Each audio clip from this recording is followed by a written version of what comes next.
Fellas, you know Degree Cool Rush deodorant, right? Well, last year they changed the formula, and guys were mad about it. One dude even started a petition. So guess what? Degree heard us, admitted they messed up, and brought the original Cool Rush scent back exactly how it was. And it's in Walmart, Target, and other stores now for under $4. So grab some and remember why its cool, crisp, and fresh scent made it the #1 men's antiperspirant for the last decade. Degree Cool Rush is back, and it smells like victory for all of us. Reality radio for a really great future. We're talking real money. Hey, thank you for being part of Talking Real Money here every weekend live, and then, of course, as a podcast almost every day. You can go to talkingrealmoney.com, sign up for the podcast there. It's available at every podcast service, thanks to my partner, Don McDonald, who is taking a long overdue day off today. I'm Tom Cock. Thanks for joining me. Got a guest with us here in the studio. We'll talk to him in just a couple minutes. But I first want to talk about this issue of returns, because so many of you have a tendency to look at things rather short term, as we all do to some extent, like why isn't that making money, or why hasn't that made money lately? And I know stocks, the globally diversified portfolios lost about 4% year to date. That's not a huge decrease, but bonds have had a tougher time. The kind of the all world bond, if you will, the Vanguard total bond index is down almost 9% year to date. And that oftentimes makes people think, I need to do something else. I got to look elsewhere.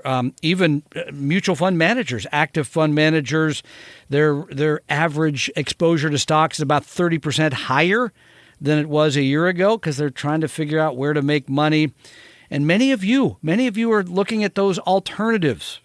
To me, it's always shocking the amount of money.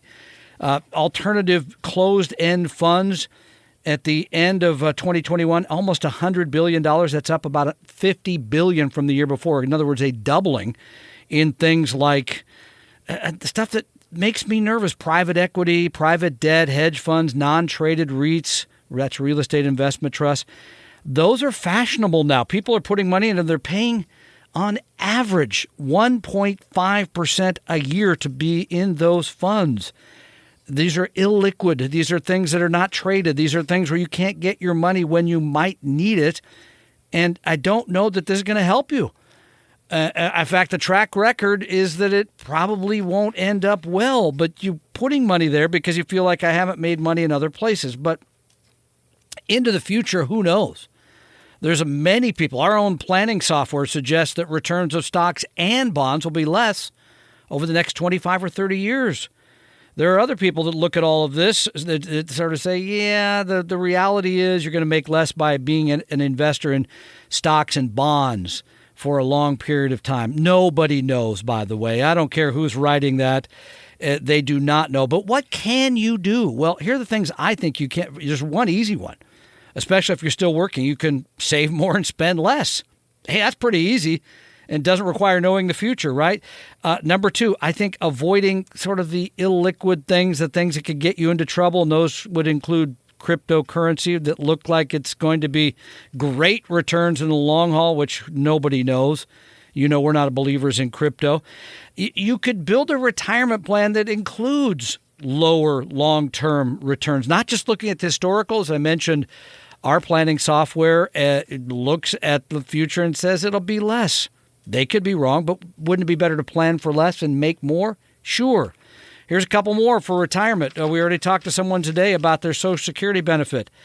Wait longer to take it. Hold out as long as you can. It goes up every year after full retirement age by a full 8% a year plus inflation, which has been pretty dramatic lately. And just having that plan and then realizing that at some point in the future, you may have to be flexible. Your life may change. You may need more money. You may need less money. But you have to be willing to sort of roll with the punches a little bit. I've seen this a couple of times already in my family where two of my siblings are basically retired and they didn't want to be. So they're starting to draw on their money earlier. They may have to get part-time job. There's a whole raft of and that's another one, obviously, a part-time job, because if you're not on Medicare, those health expenses can really pile up, really draw on your accounts a lot. So you could look at a part-time job And there's still many major companies that will pay you health care benefits as well. So those are all things to think about as we perhaps look into a future where you've made less in stocks and bonds. Again, I would also caution that the minute somebody says, here's what the future is going to look like, don't trust them. I just finished the book, The Bond King, about Bill Gross, who said in 2009, I am all out of stocks and I'll never get back in them. Then about 2 years later said, yeah, stocks are a good idea. We really should be in stocks because they had gone up very dramatically coming out of the recession of 2008, 2009. And Mr. Gross knows the securities industry very, very well, but he was completely wrong. He doesn't know any more about the future than you do, frankly. And so, again, use caution. Don't pay attention to people that say, here's what the future has to look like. They don't know what it has to look like. Build a plan that maybe encourages a little bit of pessimism because it might make your future maybe not look as bright, but maybe be brighter. We'll come back with more 855-935-TALK, 855-935-8255 as we continue talking real money. Tom and Don are talking real money. Set your course for a great future with a free copy of our 60-page Better Retirement Guidebook at vestory.com, vestory.com. Your guides to a really great financial future. Tom and Don are talking real money. And thank you for joining us. You know, I used to do a program called Sound Investing, which is still around today. Sound Investing is still there. Yes. And Paul Merriman hosts it. How often is that, like weekly? Weekly. Wow. So you're still doing the podcast, still doing all the writing at MarketWatch, still writing the books.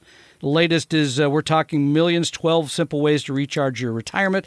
I just took a look at your website the other day. There's still a ton of information there, paulmerriman.com. And, of course, you're the recipient of the American Association of Individual Investors James Clunan Award for Excellence in Investment Education. Thank you for joining us back here. We're going to go to the phones, but then we'll talk a little bit more about what I just spoke about Great. not making mistakes. By the way, a lot of this if you don't make mistakes oftentimes with your money, you don't have to hit the home run, but you just don't make mistakes, right? If you're defensive in many ways, that ends up being more beneficial than hitting a home run and really timing something right. So we'll talk a little bit about that and about how, frankly, all the messages from Wall Street are, yes, you need to do something and you need to do it now. But before we do that, let's go to the phones because Rob has patiently waited and now joins us here on Talking Real Money. Hi, Rob. Hi, thank you so much for taking my call. And I've listened and followed both of your advice for the last 20 years, and because of that, we're in a position to be financially independent and retire. So I really appreciate your help over the years. I was nervous there for a minute when he said that. I was hoping he wasn't waiting outside the studio or something like anyway. No, thank you, Rob. That's very kind. That means a lot to us. It does, really does. Indeed, Rob. it does. Good. That's good. So that's my question. So we spent all our life accumulating, and now we're going to decumulate. And I've read some articles about bucket strategy versus rebalancing withdrawal and some things like that. So, in your opinion, what is the best method or the process to decumulate? And it may not make that big a difference, one versus another, but just I'd like to hear some of your thoughts about that. Yeah, well, but let me ask you a question first. Is a predominant amount of your money in pre-tax like IRAs, post-tax like Roth or taxable, or is it balanced between those? We have probably 20% in post-tax, but maybe more than that. We probably have 40% in post-tax because some of it's in IRAs and some of it's just in cash investments. And then the rest of it, the 60% or so is pre-tax, 401ks and traditional IRAs. I mean, because that's the first decision, right? Sort of which part of the your plan says draw this first. In a general sense, and Paul can argue with me if he like, which he has for 30 plus years, in a general sense, it's going to make sense to wait to take the pre-tax money kind of as long as you can, although you might want to look at Roth conversions, other things there that might reduce your tax bill later. You may have gotten some good news because the House of Representatives has I think, voted almost unanimously the Secure Act 2.0 to push back the required minimum distribution date to age 75. By the way, the year it becomes 75 is the year I turned 75. I think they just love me or something. But anyway, so there might be some good news there. But here's the thing. So that would be the first decision. Then the next issue would be, again, for me, looking at exactly how much you need to draw, because then you're going to say, I'll take this much pre-tax, this much post-tax, figure that out. Then how to create the cash, which is, I think, what you're getting at. Now, in my world, it generally would be a rebalance. It would be what's gone up more. You're going to take more of that out, put the things that haven't done as well, sort of rebalance the account. That would be my, and again, if I was looking at your portfolio, I might say you take out a half a year's worth of cash, or some people take out a year, depends on sort of where they are in all this.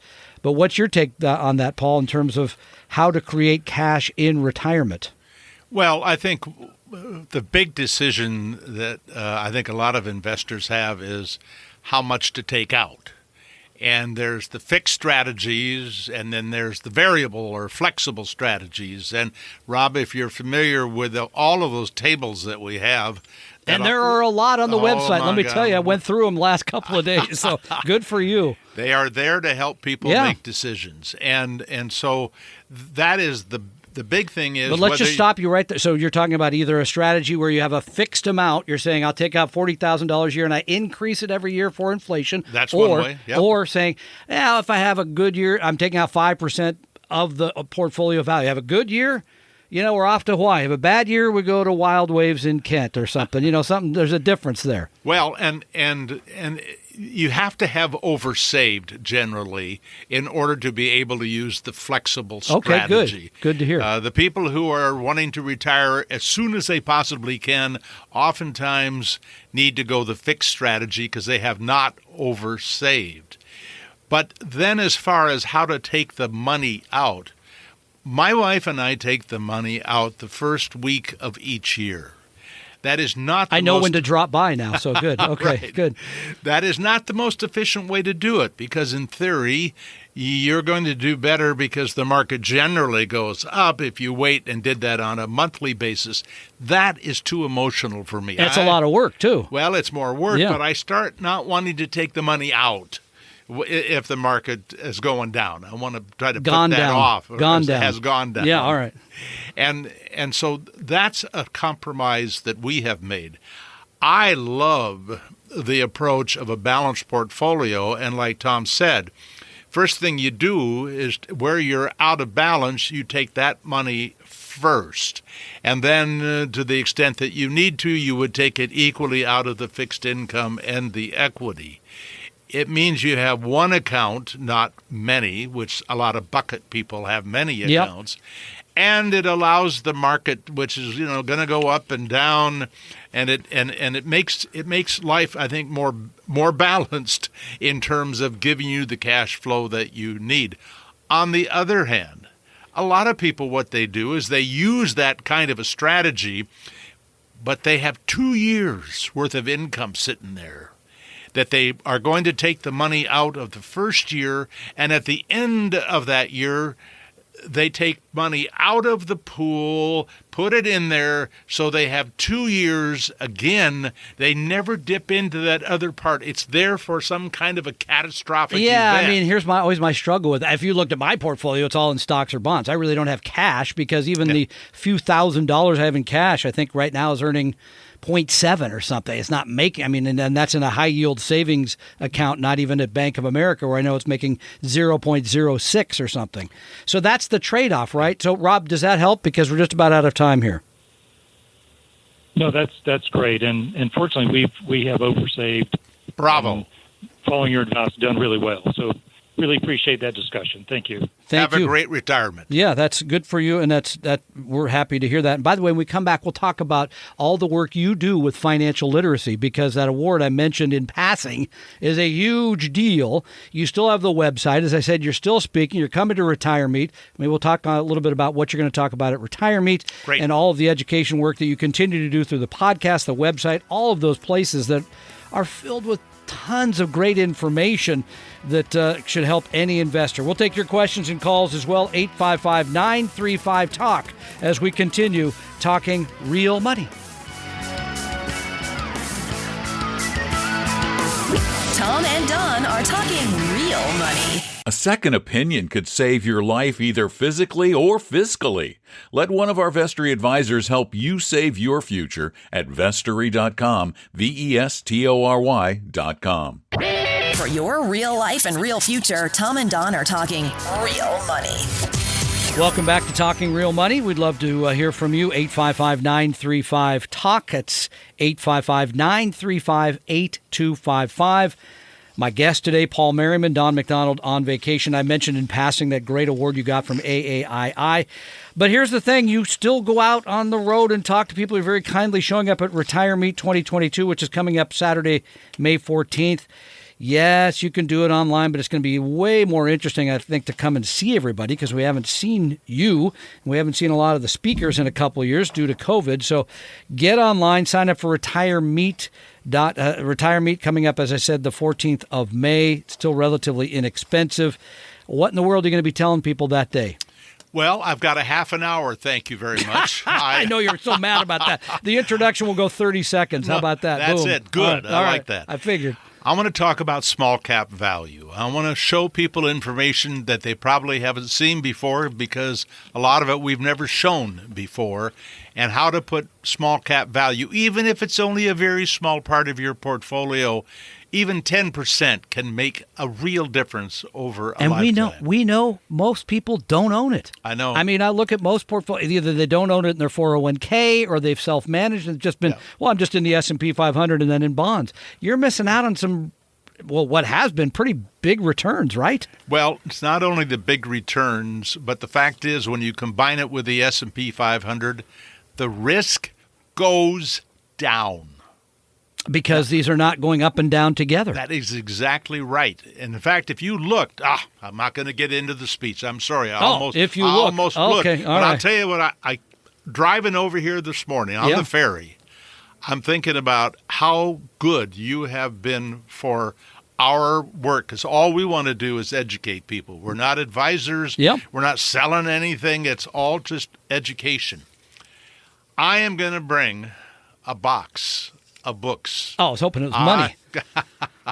Well, it is money. All right, I knew that was coming. It's money in the future. You're going to give away, man. I mean, which is very kind. You're going to give away a copy of your book, the 12-step program. No, I'm kidding. The 12 simple ways to supercharge your retirement. Every one of those. Wow. $1 million decision. Yeah, they're particularly big. For younger people, obviously. So but you could so people who are retired could either read it and take the lessons, or they could give it to a younger person who could. Wouldn't that be wonderful? Be huge. So you're going to give away a copy to everyone there. Okay, before we. Well, wait a minute. Squeeze one thing in here. Go ahead. Could we make it one copy for a couple? Yeah, well, one copy Thank for a couple you. because that's a big box for you to carry at your advancing years. But before we get to the bottom of the hour, we wanted to touch on this because you brought it up a couple of days ago that financial literacy. I mean, part of the reason we do the class, we do the show, we do all these things is we're trying to help you make better money decisions. But the reality is, when we look at these surveys, most people aren't getting it. They're making lousy decisions because they're not educated about all this. 28 questions given to about 3,500 people, adults, and only half of them were able to answer more than half of the questions right. Can you give me one question? Oh, no, don't, because if I get it wrong, that'll be bad. You know what? Don will throw me off the show. I've taken the test, Yeah. and it is you talk about the problems that people have financially. You mentioned homeless people. Yeah. I'm not saying that if they got financial literacy in high school, it would have changed their life. But I will tell you that all of the studies show that people who get that education make better decisions. They don't make perfect decisions because money is an emotional aspect of our life, very emotional aspect of Indeed our life. It is. Indeed. So the survey found that people really of all ranges, though, 23% answered right 7 out of the 28 questions. Wow. That's And the big shocking. problem is the questions that have to do with risk. They just don't get it. And that is why the work that you're doing and Don is doing and what we're trying to do This should be life-changing if we're doing it right. Well, we just heard from Rob a couple minutes ago, said that, yeah, I mean, he got the message 25, 30 years ago, had been following that and doing a good job. I'll bet you $5 he's an engineer. It sounded like it, didn't it? Oversaver, it kind of did have right. that ring, yeah. And looking at the evidence rather than the excitement. Yeah, which is exactly what you want to do. We'll come back with more of your calls, your questions, and talk with the author, podcaster, speaker, guy that you really should listen to, Paul Merriman, here on Talking Real Money. 855-935-TALK, 855-935-8255, as we continue talking real money.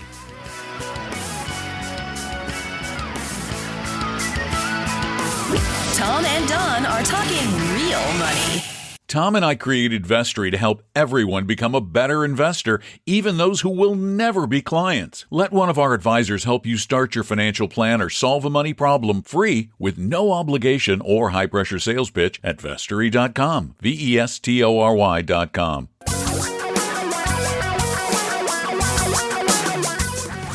Reality radio for a really great future. We're talking real money.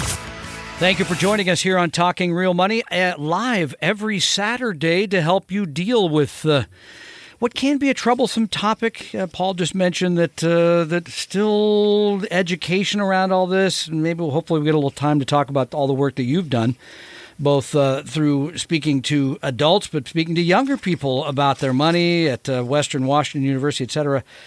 Our financial literacy is poor. It's not getting better, and that is a huge problem, I think, into the future. Not that it's not a huge problem today, but maybe we'll see if we get time to get back into that here in a minute, Paul. But first, let's go back to the telephones, 855-935-8255.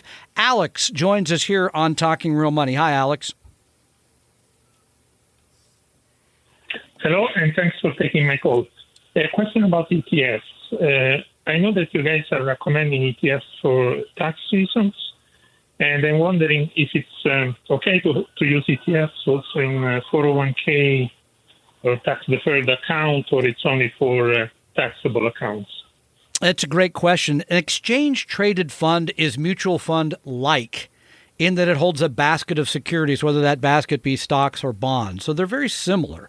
The difference is sort of the warehouse that exchange-traded funds holds them in allows them inside the fund to sort of hand them off to somebody else, not have to sell them they would in a mutual fund and create perhaps a capital gain. That's the biggest difference. The platform of exchange traded funds, I think, is very good generally. By the way, there's a lot of actively managed crummy ETFs, the same as they are mutual funds. But to use them in a pre-tax portfolio, sure, because they're going to have low cost if you get the right ones. They're going to be diversified if you get the right ones. So, yeah, using, again, I just think a greater advantage accrues in a taxable account because of that tax benefit that the mutual funds do not have. But what's your take, Paul? Well, in a tax-deferred account, there is an advantage to the mutual fund. The disadvantage is you can only trade it at the end of the day. Correct. The advantage is you can only trade it at the end of there the day. There you go. Thank you. That's what John Bogle always said. I hate these things because people can buy and sell them all day long. Yeah. And the price you get is not there's no spread between the bid and ask. Good point. Get one price, the same price, whether you're a buyer or a seller. Different than an exchange-traded fund. Exactly. Yeah, that's a good point. And if you buy and sell at the wrong time of the day with an exchange-traded fund, you can actually be taken advantage of. You can't be taken advantage of, theoretically, with just a regular mutual fund. So for old-timers, I don't know about you, Alex. He sounds young. Don't say it. I'm 78. Okay. And I'll tell you, I am more comfortable with the mutual funds, but I do have lots of ETFs in my portfolios because I don't manage my own money. Somebody manages it for me. I'm one of these people that I don't want to do that. I have a life to live. And you want someone standing between you and your money. Well, in some ways. Well, exactly. Yeah. And it's like a doctor operating on a family member. I would spend too much time worried. I don't want to worry about stuff. But the bottom line is that mutual fund, for most people who rarely are going to make transactions, and you're a buy and holder, right, Alex? Yes. Yeah. Yes. Okay. Okay. So, He had to think about it, apparently. Or he was trading, and then he thought, I better stop trading now. I hope that helps, anyway, Alex, does it? Yeah. Good luck to you, Alex. Yes, thanks. There was also a concern that people can use ETFs to do daily trading, and that would force the fund to sell, and that would make the performances worse. Is that still a concern with ETFs, or It was certainly of mine at the beginning. I think we see less of that sort of error between what the index shows and how the exchange traded fund performs. Yeah, but Paul, what's your take? Here's what you can do, Alex. You can take a look at the VTI at the end of the year and compare it good point. to the S&P or the total market index at Vanguard, and see how much difference there is in the total return, that 1 year return. That'll tell you what the impact is of the difference of the way they manage the portfolios. Thank you for your call, Alex. Our phone number is 855-935-TALK. We're going to come up. I'm going to ask you for your solution to the poor financial literacy that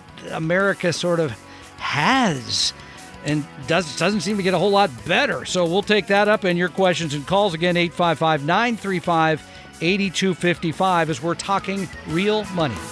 Tom and Don are talking real money. Want a free copy of my book, Financial Physics? Well, go download it right now at Vestory.com, Vestory.com. Your guides to a really great financial future. Tom and Don are talking real money.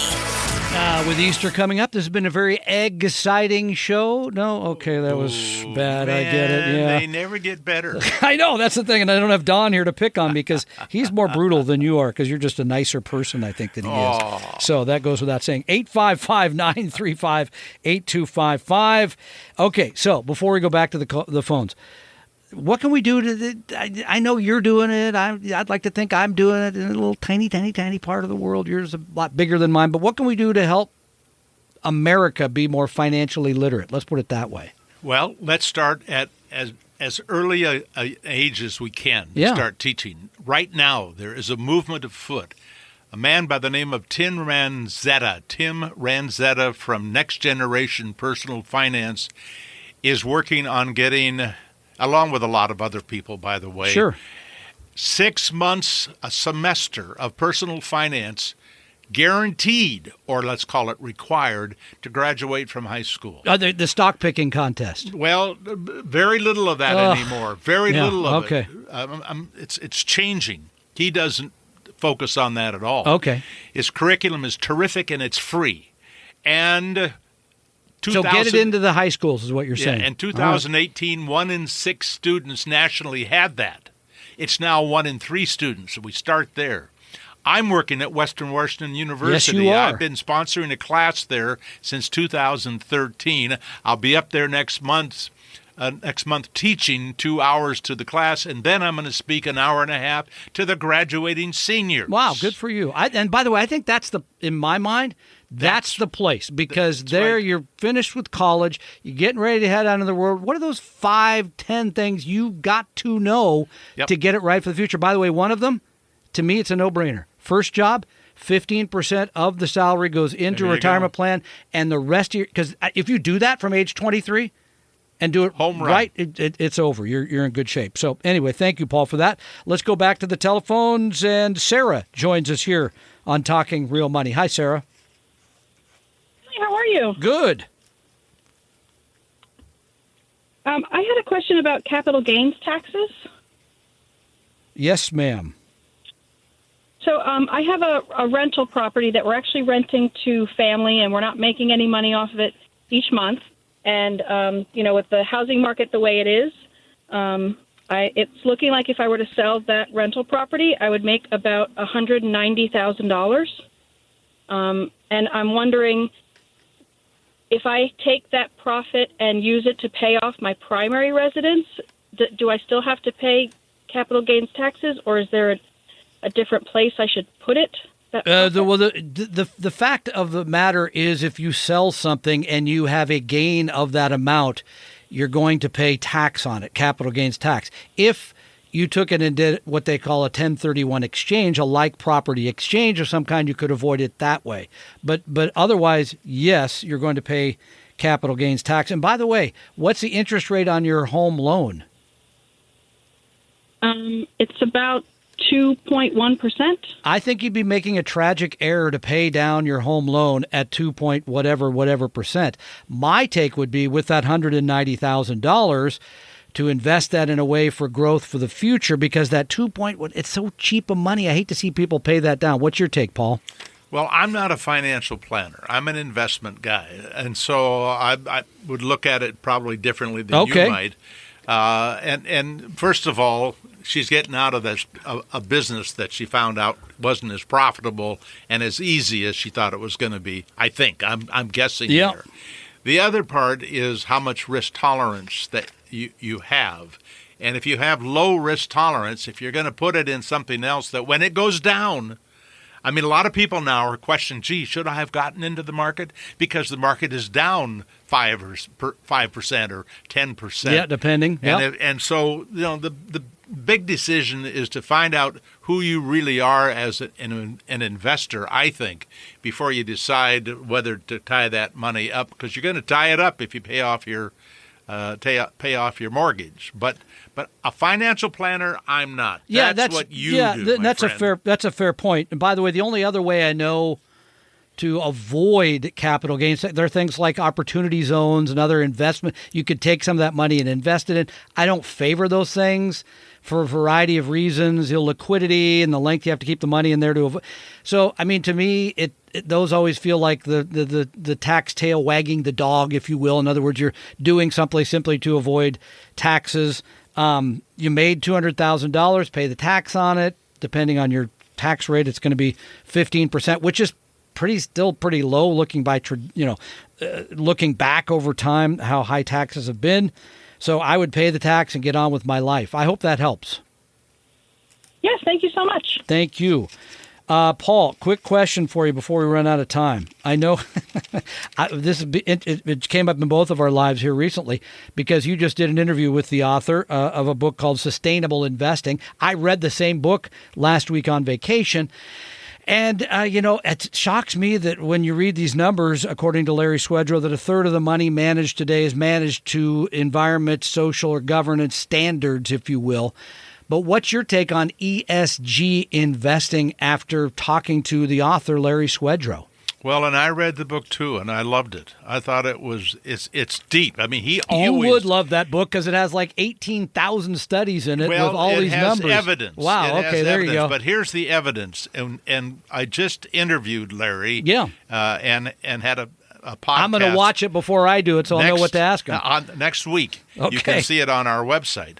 But here's the bottom line is that you can be investing in companies that are likely inside of a mutual fund, in a mutual fund format or an ETF format, and expect to get basically about the same return. But he says sin stocks have made more over the long haul than the rest of it. But things over the long haul, that is correct. Yeah. But remember that those ESG and socially responsible funds, they used to be very expensive. That's a good point. They are now very inexpensive. You got to buy them right. I mean, that's why you should read his book. And he even has the funds in the book. He does. Yeah. And by the way, you buy that book and you read it. All you have to do, his email is right there. You got a I know. question, he puts his email. I know. He answers and he does. every I know. email. I think it's called Sustainable Investing. Larry Swedroe, Swedroe. He's been a friend of Paul's and myself for 30 years. So, and we admire his work, and he's written 20 books. More than you have, actually. That gives you something to look forward to, I guess. My job is cooking them. His is writing them. No, I'm kidding. But the bottom line is he's one of the smartest people, I think, in our industry. Oh, I think he very much is. Yeah, I mean, he's a guy that I think you should pay attention to. So do you think people should be using ESG strategies then? Here's what I like. If you have investments in these ESG funds, like socially responsible funds, and they're going to get the same return, and you're doing good, and you feel good about it, you will be more likely to stay the course. And one of the point. things when I hear these people on the phone sometimes talking about jumping out of this and jumping into that, that's what Wall Street wants. They want you to keep jumping as many hoops as you'll jump. That's because they're making money every time you take that leap. Every time. Yeah, every that's time. a good point. So if it helps you stay the course because you're invested in things you really feel good about, that's great. And I want you to take advantage of come and see Paul. You can see the passion, the love of all of this. May 14th in Bellevue for Retire Meet 2022. You can get tickets right now. Go to his website, paulmerriman.com, for more of the goodies. Paul, thank you very much for being part of Talking Real Money, and we'll be right back in just a moment. Tom and Don are talking real money. Is your portfolio a mess? You may have a case of hodgepodgeitis, but don't worry, we can help. Just set up a free, no-obligation meeting with a Vestory advisor at Vestory.com. No sales pitch, guaranteed. That's Vestory.com. For your real life and real future, Tom and Don are talking real money. Saturday, May 14th, you're going to hear from all kinds of great experts. You just heard from Paul Merriman, Herb Weisbaum, myself, Don McDonald, many, many others on housing, Medicare, Social Security, planning for retirement. We want you to get it right. So come out and see us. Get your tickets now. It's a great event. You'll love seeing all these people in person for the first time in so long. And it's easy to do, easy to go online and purchase those tickets. Go to Retire Meet. That's retiremeet.com. We hope you realize that the information provided on Talking Real Money is for informational, educational, and hopefully enjoyable purposes only. Providing personalized financial planning or investing advice takes time, so please consult with a really good fee-only fiduciary investment, tax, or legal advisor. We know a good one. Investing must always involve risk. In other words, you can and probably will lose money at times. Also, as much as you want it, no one can accurately and consistently predict the future, so past performance doesn't tell you a darn thing about what the future will bring. Unlike many other programs that say something similar, Talking Real Money is not trying to get you to buy or sell any financial product or securities. Instead, the program is provided as a public service by Apella Capital, a fee-only registered investment advisor. Thanks for listening, and please visit TalkingRealMoney.com for more information and disclosures. To keep the lawyers happy.